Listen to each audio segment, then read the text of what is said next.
नमस्कार, सत श्रीकाल, आदाब। मेरा नाम मनदीप पुनिया है और आप सुन रहे हैं पंजाबी रेडियो यूएस से। मैं एक बार फिर हाजिर हूं नए बुलेटिन के साथ और शुरुआत करते हैं आज की मुख्य खबरों से। आज इंडियन पार्लियामेंट में पंजाब के दो सांसद आपस में भिड़ गए। चरणजीत सिंह चन्नी, जो कि जालंधर से सांसद हैं, उन्होंने अमृतपाल सिंह का मामला जब उठाया तो गिरिराज सिंह और रवनीत सिंह बिट्टू, दो सांसद बीजेपी के, खड़े होकर उनके गले में पड़ गए। इसके बाद बहस इतनी तीखी हुई कि संसद को ही स्थगित करना पड़ा। महाराष्ट्र के पुणे शहर में भारी बारिश के कारण 4 लोगों की मौत हो गई है। पुणे के आसपास के गांव में रेड अलर्ट जारी कर दिया गया है। पुणे के आसपास गांव में और पुणे शहर में पिछले बुधवार से ही लगातार तेज बारिश हो रही है।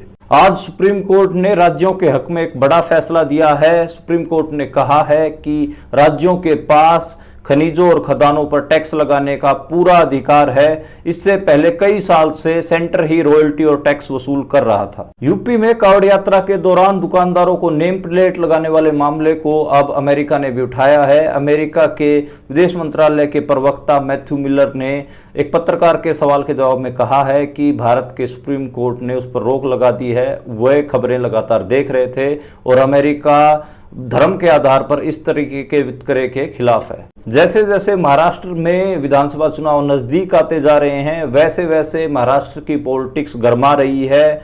बीजेपी के अलायंस पार्टनर एनसीपी के अजीत पवार आज अमित शाह से मिले हैं। वो 80 से 90 सीटों की डिमांड कर रहे हैं। कहीं ना कहीं बीजेपी के अलायंस पार्टनर्स में हमें एक रोष देखने को दिख रहा है और बीजेपी को ये परेशान करने वाला है।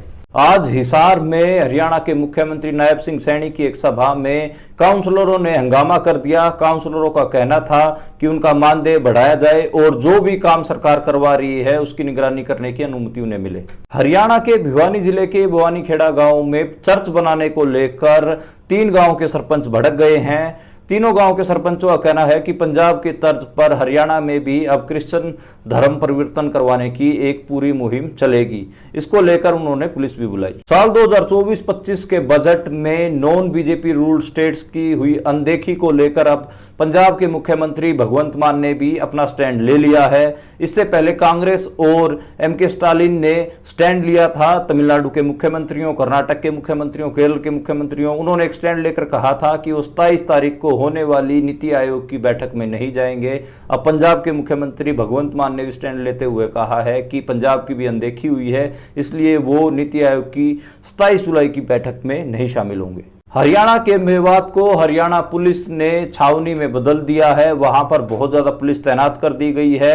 पिछले साल जिस ब्रजमंडल यात्रा के कारण मेवात में धार्मिक दंगे हुए थे, उसको हरियाणा सरकार अब दोबारा करवाना चाह रही है और उसी के लिए मेवात में अब पुलिस बहुत ज्यादा लगाई गई है। पंजाब की खडूर साहिब सीट से सांसद भाई अमृतपाल सिंह के भाई हरप्रीत सिंह को ड्रग वाले मामले में जमानत मिल गई है।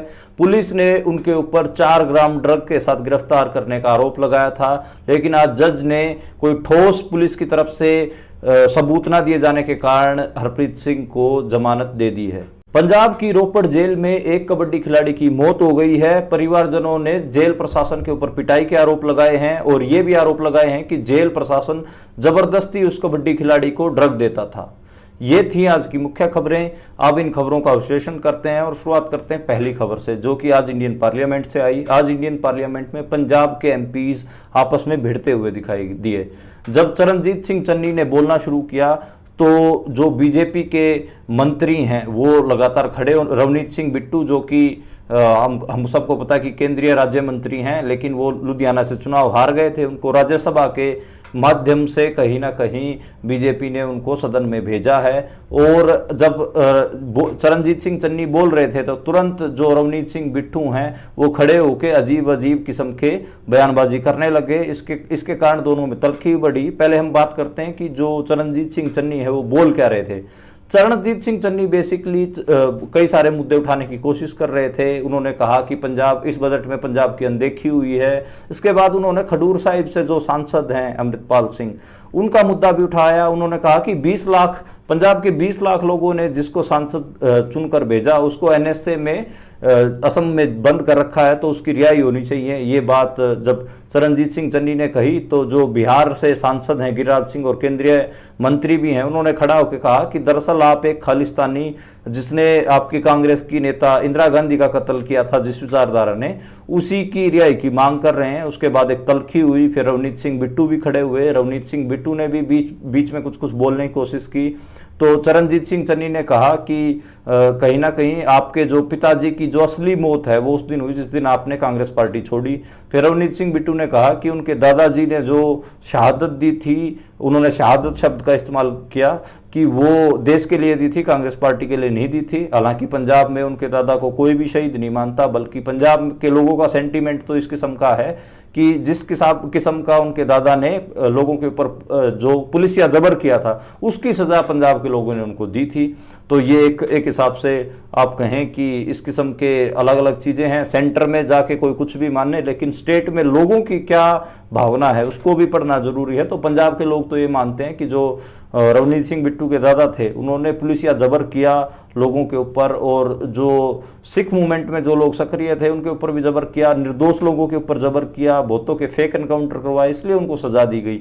तो ये दोनों अलग अलग किस्म के सेंटीमेंट हैं जो रहते हैं। तो मैं दोनों एमपीज के बहस के ऊपर बता रहा था। फिर रवनीत सिंह बिट्टू ने चरणजीत सिंह चन्नी के ऊपर इस किस्म के कमेंट भी किए कि ये अपने आप गरीब गरीब चिल्ला रहा है, ये पंजाब का सबसे अमीर आदमी है। इसके ऊपर मीटू जो महिला सेक्सुअल हरासमेंट का मामला है वो भी इस आदमी पे लगा हुआ है। तो चरणजीत सिंह चन्नी ने भी कुछ जो बातें हैं कहने की कोशिश की, एनएसए वाली और कई चीज़ें कहने की कोशिश की, और आखिर में जो बहस थी वो इतनी तल्ख हो गई कि जो पार्लियामेंट है वो स्थगित करनी पड़ी, और उसके बाद जो पार्लियामेंट का सेशन है वो नहीं हुआ और सभी लोग बाहर आ गए। और सोशल मीडिया पे दोनों की क्लिप्स को दोनों ही विचारधारा के लोग वायरल कर रहे हैं। वैसे तो दोनों की ही बातों में कहीं ना कहीं अगर देखें तो जो रवनीत सिंह बिट्टू है वो तो सरेआम एंटी पंजाब है, और बीजेपी में भी इसलिए गए हैं कि उनको लग रहा है कि एंटी सिख और एंटी पंजाब होने के कारण बीजेपी उनको प्रमोट करेगी। प्रमोट किया भी, केंद्रीय राज्य मंत्री उनको बना दिया गया है। और अब रवनीत सिंह बिट्टू ये ख्वाब भी देख रहे हैं कि मैं अगर जो भगवंत मान है, चरणजीत सिंह चन्नी है, इनके ऊपर लगातार हमला और रहूंगा तो मैं शायद सीएम फेस भी बीजेपी का हो सकता हूं। हम सबको पता है कि लोकसभा के जो चुनाव हुए उसमें बीजेपी ने पंजाब में 16.5% के आसपास वोटिंग परसेंट उसने गेन किया है। 16.81% शायद वोटिंग परसेंट जो बीजेपी की रही है, और वो अकाली दल से ज़्यादा रही है। इसलिए जो बीजेपी है वो ख्वाब देख रही है कि जो 2027 के विधानसभा चुनाव होंगे उसमें बीजेपी सरकार बनाएगी।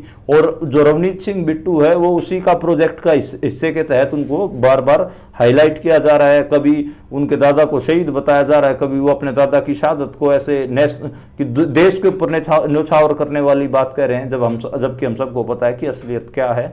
और असलियत पंजाब के लोगों को भी पता है, और पंजाब के लोगों को का जो सेंटीमेंट है वो भी हम सबको पता है। अब हम अगली खबर की ओर बढ़ते हैं, और अगली खबर सुप्रीम कोर्ट से आई। सुप्रीम कोर्ट ने एक हिसाब से जो राज्यों के हक में वैसे तो कई साल बाद इस किस्म का फैसला है, पहली बार सुप्रीम कोर्ट ने राज्यों के हक में कोई फैसला दिया है। हम सबको पता है कि झारखंड हो गया और छत्तीसगढ़ हो गया, ये ऐसे सूबे हैं जहाँ पे खदानें हैं, खनिज हैं। तो ये कोर्ट में गए हुए थे कि सेंटर सारी हमारे जो नेचुरल रिसोर्सेज हैं उनके ऊपर सेंटर सारी रॉयल्टी और टैक्स वसूलता है, जबकि यह अधिकार राज्यों के फेवर में है। तो इसको लेकर 8 जजों की बेंच थी, उसमें 7 जजों ने कहा कि हाँ ये राज्यों का टैक्स लगाने का पूरा अधिकार है अपने नेचुरल रिसोर्सेज पे। तो इस हिसाब से तो पंजाब का भी अधिकार है, जो पंजाब के नेचुरल रिसोर्सेज, अगर वो किसी और दूसरे सूबे या किसी और कोई मल्टीनेशनल कंपनी उनसे ले रही है तो उसके ऊपर टैक्स लगा सकते हैं। तो एक हिसाब से ये अच्छा मैं मानता हूँ कि फैसला हुआ है, राज्यों के हक में फैसला हुआ है। लेकिन अब ये देखना होगा कि लागू हो पाता है या नहीं हो पाता, क्योंकि सेंटर बहुत चालाकी से इस पूरे फैसले में एक लाइन बहुत चालाकी से डाली गई। उसमें लिखा गया कि हालांकि जो सेंटर है वो ये निर्धारित कर सकता है कि स्टेट कितना टैक्स लगाए कितना ना लगाए, तो जो सीमा है वो सेंटर निर्धारित कर सकता है। तो एक हिसाब से अल्टीमेट पावर तो सुप्रीम कोर्ट ने भी चालाकी से सेंटर को ही दे दी है। तो अभी देखना होगा कि जो छत्तीसगढ़ में और झारखंड में जो माइनिंग है और जो नेचुरल रिसोर्सेज है उनके ऊपर वो कितना टैक्स लगा पाते हैं, और सेंटर की क्या भूमिका रहती है, क्या डबल बेंच में जो सेंटर है वो चैलेंज करेगा या क्या करेगा, वो हमें आगे देखना पड़ेगा। अगली खबर की हम अगर बात करें तो महाराष्ट्र से आई। महाराष्ट्र में बारिश बहुत ज़्यादा हो रही है और वो भी खासकर पुणे के इलाके में बुधवार से बहुत ज़्यादा बारिश हो रही है और आज 4 लोगों की मौत की खबर है। रेड अलर्ट जारी कर रखा है और हम सबको पता है कि जैसे ही भारत में 1-2 दिन तेज बारिश होती है किसी शहर में तो उसमें सारा तो शहर डूब जाता है और सीवेज व्यवस्था तो है नहीं, तो एक बारिश काफ़ी होती है भारत के शहरों की जो दुर्व्यवस्था है उसको एक्सपोज करने में। तो यही पुणे में भी हुआ है। मैं पहले भी अपने बुलेटिन में कई शहरों में कई राज्यों की बाढ़ों के बारे में जिक्र कर चुका हूं और बता चुका हूं कि थोड़ी सी बारिश में भी बाढ़ आने की स्थिति बहुत सारे शहरों में बन जाती है और उसी के चक्कर में आज पुणे में 4 लोगों की मौत हुई है। तो ये दुर्भाग्यपूर्ण है। अगली खबर की बात करें तो अगली खबर है जो यूपी में जो कावड़ यात्रा को लेकर दुकानदारों को नेम प्लेट लगाने की बात कही थी, उसके ऊपर अमेरिका ने एक स्टेटमेंट दिया है। जो अमेरिका के जो प्रवक्ता है मैथ्यू मिलर, उनसे एक पाकिस्तानी पत्रकार ने सवाल पूछा था कि जो भारत में दुकानदारों को नेम प्लेट लगाने वाले मामले को वो कैसे देखते हैं। तो उन्होंने कहा कि हाँ, वो खबरों में लगातार पढ़ रहे थे कि यूपी सरकार ने ऑर्डर दिया था कि दुकानदार अपनी नेम प्लेट लगाएं और वो उन्होंने कहा कि अमेरिका हमेशा से जो धार्मिक आधार पर जो भेदभाव होते हैं उनके खिलाफ रहा है। हालांकि भारत के सुप्रीम कोर्ट ने उसको रद्द कर दिया उस फैसले को, अगर नहीं करता तो हम जरूर इस पर स्टेटमेंट जारी करते। तो अभी के लिए तो ये मामला निपट गया है। ये अमेरिका की स्टेटमेंट आई है और अमेरिका ने एक हिसाब से जो यूपी सरकार का जो फैसला था उसके ऊपर धार्मिक भेदभाव करने के आरोप इनडायरेक्टली लगाए हैं। तो अमेरिका ये सब चीज़ें लगातार करता रहता है और ठीक भी है एक हिसाब से कि किसी देश में जो कोई देश अपने आप को सेकुलर होने का दावा कर रहा है और वहाँ पे धार्मिक आधार पे अगर भेदभाव दिख रहा है तो जो और दूसरे नेशंस हैं उनको तो आवाज़ उठानी ही चाहिए। अब हम अगली खबर की ओर बढ़ते हैं और अगली खबर महाराष्ट्र के बारे में ही है। देखिए, मेरे अब अगले 1-2 महीने के बुलेटिन्स में आपको महाराष्ट्र के बारे में, बिहार के बारे में, हरियाणा के बारे में भी ठीक ठाक खबरें मिलेंगी, झारखंड के बारे में भी। उसका रीजन ये है कि इन तीनों चारों सूबों में विधानसभा चुनाव होने वाले हैं। हरियाणा में तो 2 ही महीने बाद चुनाव होने वाले हैं, 2.5 महीने बाद महाराष्ट्र में होंगे, 3 महीने बाद झारखंड में होंगे और 5-6 महीने बाद बिहार में होंगे। तो इन सूबों की मैं आपको राजनीतिक खबरें बताता रहूंगा। तो अभी इसलिए इसको आप अजीब ना माने कि ये इन सूबों का हमारे जो पंजाबी रेडियो यूएस सुनने वाले जो श्रोता हैं उनका क्या लेना देना। तो ये है कि थोड़ा विधानसभा चुनाव होने जा रहे हैं, वो उस राज्य के लोग मुख्यमंत्री चुनेंगे अपना, तो थोड़ी थोड़ी पॉलिटिकल खबरें बताएंगे तो आपको भी थोड़ा इंटरेस्ट आएगा, उन राज्यों के बारे में जानने को मिलेगा। तो महाराष्ट्र की मैं बात कर रहा था। महाराष्ट्र में 3 महीने बाद चुनाव है लेकिन सियासी उठापटक पहले ही शुरू हो गई है। हम सबको पता है कि शिवसेना को तोड़कर बीजेपी ने वहां पर सरकार बना रखी है, लेकिन बीजेपी का जो नेता है वो वहां पर डिप्टी सीएम है। जो शिवसेना तोड़ी गई है एकनाथ शिंदे गुट वाली, वो मुख्यमंत्री हैं और एक तीसरे दल का भी साथ लिया, वो था अजीत पवार की पार्टी का, और अजीत पवार भी डिप्टी चीफ मिनिस्टर हैं। तो 2 चीफ मिनिस्टर हैं, डिप्टी चीफ मिनिस्टर और एक चीफ मिनिस्टर हैं। तो अब क्या हो रहा है कि विधानसभा चुनाव 3 महीने के किनारे पे ही हैं, तो अजीत पवार ने एक हिसाब से ज्यादा सीटों की डिमांड करें अजीत पवार, और जो मुख्यमंत्री हैं एनसीपी वाले एकनाथ शिंदे जो बीजेपी के साथ सरकार में, वो भी ज्यादा सीटों की डिमांड कर रहे हैं और बीजेपी खुद चाह रही है कि अब की बार वो लार्जेस्ट सिंगल पार्टी बन के उभरे और वो ज्यादा सीटें जीते। तो इस वजह से उठापटक जारी है। अजीत पवार की मुलाकात भी हुई अमित शाह से और अमित शाह को से उन्होंने 80 से 90 सीटें मांगी हैं और 80 से 90 सीटें एकनाथ शिंदे वाली, 100 से ज़्यादा सीटें एकनाथ शिंदे वाली शिवसेना भी मांग रही है। तो कहीं ना कहीं अमित शाह के लिए भी मुश्किल हो सकती है। अब हम अगली खबर की बात करें तो अगली खबर हरियाणा से है। हरियाणा के जो मुख्यमंत्री हैं नायब सैनी, वो आज हिसार में एक जनसभा कर रहे थे। वहां पे उनकी जनसभा में खूब वोटिंग हुई और वोटिंग करने वाले ज्यादातर जिला पार्षद यानी कि काउंसलर लोग थे। उन्होंने वोटिंग करके कहा कि उनका एक तो मानदेय बढ़ाया जाए, जो उनको एक हिसाब से पर मंथ जो सैलरी टाइप मिलता है उसकी बढ़ाने की मांग थी। दूसरा, वो जो काम उनके इलाके में हो रहा है उसको मॉनिटर नहीं कर सकते, उसकी डिमांड उठाई। तो नायब सैनी ऐसे हाथ से नीचे बैठाते हुए नजर आए उनको, लेकिन खूब हंगामा उनकी रैली में हुआ। तो अब बीजेपी को कहीं ना कहीं जैसे जैसे गांव में जाएगी तो सरपंच भी उनका विरोध करेंगे, किसान भी विरोध करेंगे, मजदूर भी विरोध करेंगे और हरियाणा से ऐसी खबरें आपको लगातार सुनने को मिलेंगी। तो क्योंकि 2 महीने बाद चुनाव है तो पॉलिटिकली चार्ज्ड स्टेट हम कह सकते हैं कि जो हरियाणा है वो एक पॉलिटिकली तौर पर चार्ज हो गया है। हुड्डा अपने किस्म की दावेदारी कर रहे हैं, कांग्रेस अपनी किस्म की तैयारियां कर रही है। चौटाला परिवार, देवीलाल परिवार का क्या रहेगा उसके बारे में भी हम लगातार अपने जो खबरें होंगी, बुलेटिन होंगे, उनके बारे में जानकारी देते रहेंगे।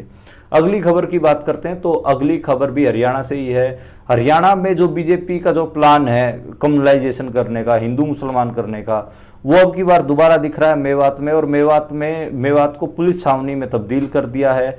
और जो ब्रिजमंडल यात्रा जो पिछले साल भी हुई थी, जिसमें हिंसा हुई थी, मुसलमान और हिंदुओं की आपस में लड़ाई हो गई थी, उसको दोबारा करवा रही है हरियाणा सरकार। तो उसको दोबारा करवाने का मतलब यही है कि 2 महीने बाद चुनाव है, अगर वो यात्रा करवा देंगे तो कहीं ना कहीं हिंदू मुसलमान जो एक हिसाब से कहीं की कम्युनल माहौल है, वो फरीदाबाद, पलवल, मेवात, रेवाड़ी, गुड़गांव उस इलाके में थोड़ा ज़्यादा हो जाएगा, उसका फायदा बीजेपी को मिलेगा। हालांकि जो इलाका है उसमें बीजेपी ही लीड करेगी। मेवात जिले को छोड़ दें तो फरीदाबाद, पलवल और रेवाड़ी, गुड़गांव, महेंद्रगढ़, इन इलाकों में कहीं ना कहीं बीजेपी लीड करेगी। बाकी जैसे ही जाट बेल्ट में एंटर करेगी बीजेपी तो उसकी हालत खराब होने वाली है। बीजेपी को जाट बेल्ट में कोई कुछ भी हासिल होने वाला नहीं है, क्योंकि एक तो यहाँ पे किसान आंदोलन है, महिला पहलवानों को आंदोलन भी है, यहाँ पे फिर सिख भी शुरू हो जाते हैं, तो एक और दलित भी यहाँ पे कहीं ना कहीं बीजेपी के खिलाफ है। तो बीजेपी को जो जाट बेल्ट है उसमें चैलेंज मिलने वाला है। अगली खबर की बात करें तो वो जो बजट में नॉन बीजेपी रूल्ड स्टेट्स हैं, मैंने कल भी खबर दी थी कि 27 जुलाई को नीति आयोग की बैठक होने वाली है बजट के बाद जो होती है, और उसमें पंजाब ने भी अब फैसला किया है कि वो उस बैठक में भाग नहीं लेगा, क्योंकि नॉन बीजेपी रूल्ड स्टेट्स के साथ इस बजट में अनदेखी की गई है। इस बजट में सिर्फ और सिर्फ जो बीजेपी की जिनसे सरकार बची हुई है, बिहार के मुख्यमंत्री नीतीश कुमार और आंध्र प्रदेश के मुख्यमंत्री चंद्रबाबू नायडू, उनको ही ज्यादा फंड दिया गया है। और बाकी जो नॉन बीजेपी रूल्ड स्टेट्स हैं जैसे पंजाब, केरल, कर्नाटक, तमिलनाडु, उनको कोई भी फंड नहीं दिया गया है। तो एक हिसाब से कोई ज्यादा बड़ा फंड नहीं दिया गया। इसी को लेकर बड़ा विवाद भी चल रहा है।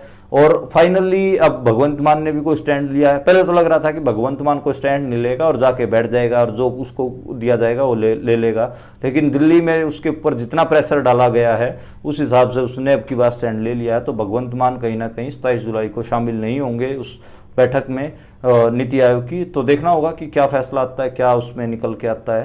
तो अभी तो जो नॉन बीजेपी रूल्ड स्टेट्स हैं वो लगातार सेंटर पे यही आरोप लगा रहे हैं कि उनकी अनदेखी की गई इस बजट में। अगली खबर की बात करें तो अगली खबर पंजाब से आई। पंजाब में जो आपको एक केस मैंने कई दिन पहले बताया था कि जो भाई अमृतपाल सिंह है, उनके भाई हैं हरप्रीत सिंह, उनको जो फिलौर पुलिस है उसने गिरफ्तार किया था और कहा था कि इनके पास तो 4 ग्राम आइस ड्रग मिली है। और उसको एक हिसाब से बहुत बड़ा प्रोजेक्ट किया गया कि वो तो ड्रग के व्यापारी हैं, ये हैं, वो हैं, उनके पास पेमेंट के स्क्रीनशॉट हैं, फलाना है, ढिमका, खूब बड़ा बनाया गया। मीडिया का खूब सारा लिया गया, नेशनल मीडिया ने खूब इसके ऊपर खबरें करी। पर अब कोर्ट में जाते वो मामला गिर गया। कोर्ट ने पुलिस से पूछा कि दिखाओ क्या ठोस सबूत है आपके पास, तो कोई सबूत तो थे नहीं। तो जमानत हरप्रीत सिंह और हरप्रीत सिंह के साथ एक लड़के की को और पकड़ा था, उन दोनों की जमानत हो गई है।